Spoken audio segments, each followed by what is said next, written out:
Zee 24 Taas एक पाऊल पुढे। राजीनाम्यानंतरच्या पहिल्याच जाहीर सभेत काँग्रेसचं नाव न घेता अजित पवारांनी जोरदार टीका केली। भाषणाच्या ओघामध्ये राजीनामा फेकल्याचं ते बोलून गेले, पण नंतर त्यांनी त्यावर घुमजाव केला। मुख्यमंत्र्यांना मात्र चिमटा काढण्यास ते विसरले नाहीत।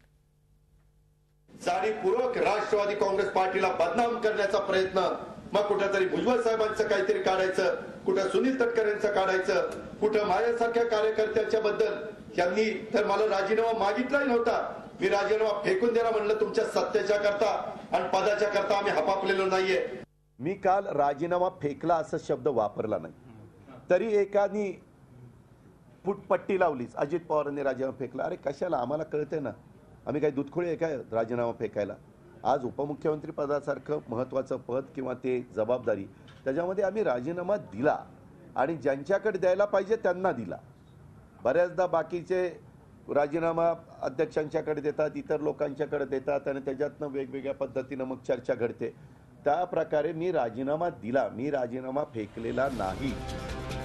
अवघ्या 24 तासात अजित पवारांनी आपल्या वक्तव्यावर घुमजाव केला। ते सोमवारी साताऱ्यात पोहोचले तेव्हा त्यांनी जरा नरमाईची भूमिका घेतली। रविवारी अकोलेमध्ये जो आवेश कार्यकर्त्यांना पाहायला मिळाला होता तो साताऱ्यात नव्हता। आपल्या वक्तव्याचा विपर्यास केल्याचा दावा त्यांनी केला, पण कॅमेरानं त्यांचं ते भाषण टिपलं होतं।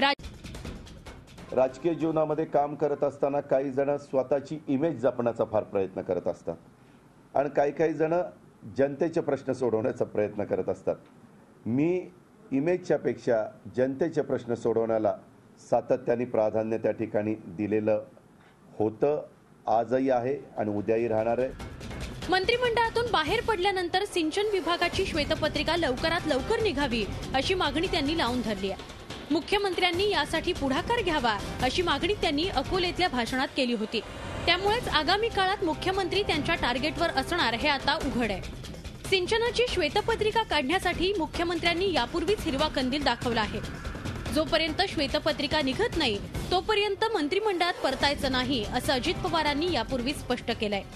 राज्यातील अपुऱ्या प्रकल्पांना मान्यता कोणत्या वर्षी दिली, त्या प्रकल्पावर प्रत्यक्ष प्रतिवर्षी किती तरतूद केली गेली, तसेच भूसंपादनासाठी किती खर्च झाला, या सर्व बाबींची श्वेतपत्रिका काढून जनतेसमोर ठेवण्यास माझा पूर्ण पाठिंबा आहे।